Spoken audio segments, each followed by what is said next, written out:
안녕하십니까. 서울바른병원 관절센터 정형외과 오승목 원장입니다. 인공관절 수술은 보통 잘 걸으려고 하는 수술입니다 라고 말씀을 드리고요.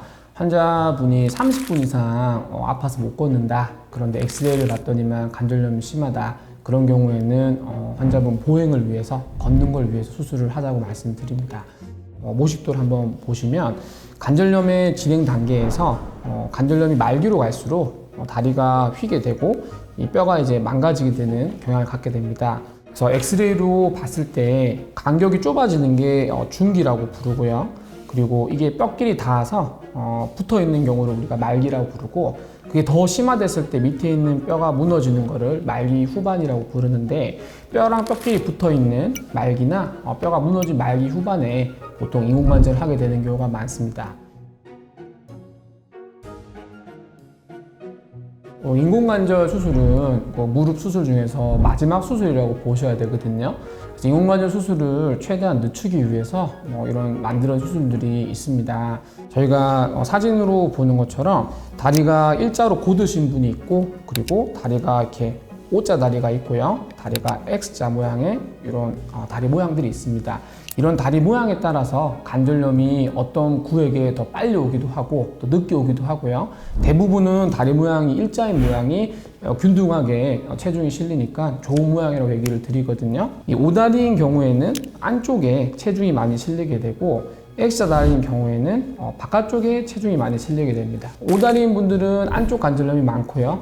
X자인 분들은 바깥쪽 관절염인 경우가 많다고 보시면 되고, 반대로 관절염이 진행하면서 일자였던 다리가 O다리가 되거나 일자였던 다리가 X자가 되는 경우가 있다고 보시면 되겠습니다. 관절염 말기 후반에는 인공관절 수술을 할 수밖에 없는데, 관절염 중기나 말기에서 인공관절 수술을 피하거나 혹은 8에서 10년 정도 늦추는 방법이 있습니다.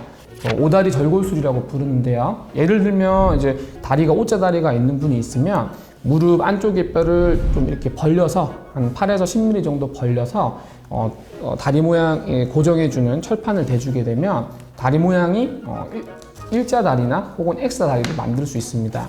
그래서 이런 이제 다리 축을 수술 전에 찍어본 엑스레이를 보면 선을 쭉 내리면 여기가 중간인데 안쪽에 이제 체중이 실리는데, 이 수술을 하고 난 다음에는 중간에서 살짝 바깥쪽으로, 거의 일자에서 바깥쪽으로 넘어간 다리를 만들 수가 있고, 이게 O다리인데 안쪽이 망가져 있는 경우에는 이런 수술을 통해서 다리 모양을 바꿔주면 망가진 쪽은 최대한 덜 쓰고 괜찮은 쪽은 계속 써먹는 그런 방식으로 무릎을 아껴 쓸 수 있기 때문에 인공관절을 좀 피하거나 최대한 늦추는 그런 수술을 하고 있습니다.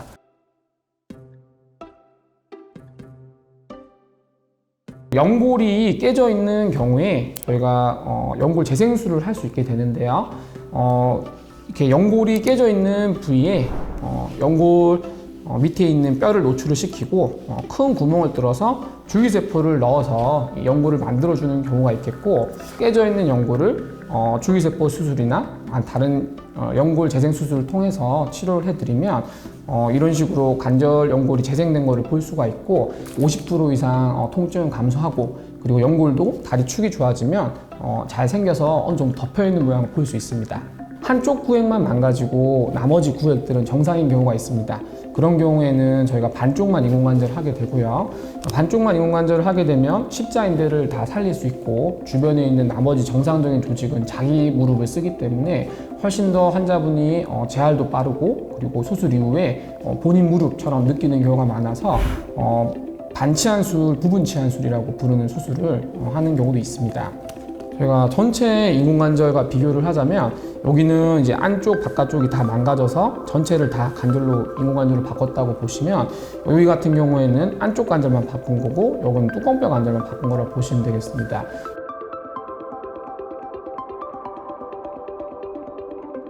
인공관절 수술은 무릎 수술 중에서 작은 수술은 아닙니다. 다만 우리가 걷지 못하시는 분들을 걷게 하는 데는 제일 효과적인 수술이라고 말씀을 드리겠고요. 약물 치료나 주사 치료를 통해서 통증을 참아내시면서 버티시는 것보다는 인공관절 수술을 선택하시는 것이 현명한 선택이 될 것이고요. 인공관절 수술을 하지 않고 관절이 계속 망가지게 방치를 하게 되면 운동 자체가 안 되기 때문에 우리가 당뇨나 고혈압이나 그런 성인병 합병증들이 증가할 수가 있고 삶의 질이 많이 저하되게 됩니다. 따라서 수술을 통해서 잘 걸을 수 있고 그로 인해서 다른 건강들이 좀 회복될 수 있다 그러면 저는 인공관절 수술은 선택하셔야 된다고 얘기를 드리고요. 수술을 꼭 해야 되는 분이 아니라면 체중 관리나 근력 운동이나 생활습관 교정을 통해서 최대한 수술을 미루거나 안 할 수 있도록 관리를 하시고, 이미 관절이 많이 망가지고 상태가 안 좋아져서 수술을 하셔야 되는 분이라면 다른 전신 상태가 더 나빠지시기 전에 수술을 적절한 시기에 받으셔서 행복한 삶을 찾도록 하는 것이 중요하다고 말씀드리겠습니다. 다음에 또 좋은 정보로 찾아뵙도록 하겠습니다. 서울바른병원 유튜브 채널 해바라기 TV 좋아요, 알림 설정, 구독까지 부탁드리겠습니다. 감사합니다.